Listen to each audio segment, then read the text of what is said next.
ನೋಡಿ ಇದು ಇವಾಗೆಲ್ಲ ರೆಡಿ ಮಾಡಿ ಇಟ್ಕೊಂಡಿದ್ದೀನಿ. ಇದು ಯಾವ್ಯಾವ ಪ್ರಪೋರ್ಷನ್ ಹಾಕೋದು ಅಂತ ಹೇಳ್ತೀನಿ. ಫಸ್ಟು ಕಳಕ ಬೀಜ 1 ಕಪ್ ತೊಗೊಂಡಿದ್ದೀನಿ. ಆಮೇಲಿಂದ ಹುರ್ಗಡ್ಲೆನ ಒಂಚೂರು ಬಾಣಲೆಯಲ್ಲಿ ಬೆಚ್ಚಗೆ ಮಾಡ್ಕೊಂಡಿರೋದು ಹುರ್ಗಡ್ಲೆ, ಅದು 1 ಕಪ್ ಹಾಕ್ಕೊತಾ ಇದ್ದೀನಿ. ಆಮೇಲಿಂದ ಕೊಬ್ಬರಿನ ಇದು ಹೆಚ್ಚಿಟ್ಕೊಂಡಿರೋದು ಕೊಬ್ಬರಿ, ಒಣ ಕೊಬ್ಬರಿನ ಹಿಂದೆ ಕರಿ ಇರತ್ತಲ್ಲ ಅದನ್ನು ಸಿಪ್ಪೆನೆಲ್ಲ ತೆಗೆದು ಸಣ್ಣಕ್ಕೆ ಹೆಚ್ಕೊಂಡಿರೋದು.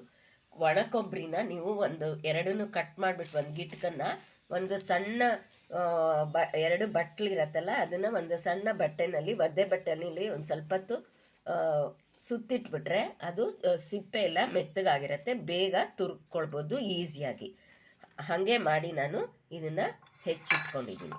ಇದು ಒಂದು ಅರ್ಧ ಕಪ್ ಹಾಕ್ಕೊಂಡಿದ್ದೀನಿ.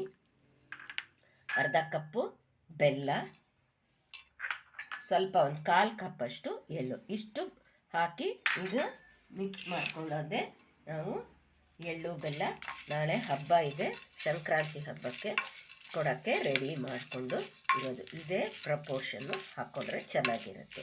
ಎಳ್ಳು ಬೆಲ್ಲ ತಿಂದು ಒಳ್ಳೆ ಮಾತಾಡಬೇಕು ಅಂತ ಹೇಳೋ ನಾನು ನುಡಿಯಂತೆ ನಾಳೆ ನಾವು ಎಲ್ಲರಿಗೂ ಎಳ್ಳು ಬೀರಬೇಕು.